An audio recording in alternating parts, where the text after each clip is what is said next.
Hey Coaster Crew fans, this is Tim. We are at Universal Studios Islands of Adventure. I'm going to give you guys a Velocicoaster update. Got some big news here because as we pan around, you guys will see that the tophat has been completed.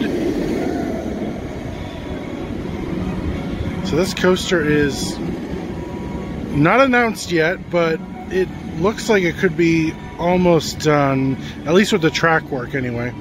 Of course, further infrastructure and queues and foliage, all that good stuff that they're going to be planting in the area, I'm sure is all going to get put into place. But just look at that. My goodness, I can't believe it.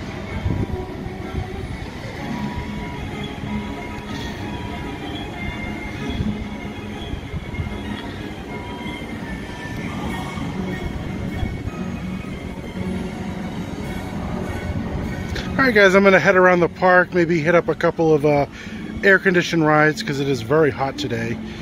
And I'll try to get some better shots for you guys, so stay tuned.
Alright guys, well that's all we have for today, but don't worry, we'll be back to bring you guys more updates on this amazing looking coaster. In the meantime, be sure to subscribe to our page and hit that bell to receive future notifications on future videos, and of course like us on Facebook, Twitter, Instagram, all that good stuff, and we'll see you guys real soon.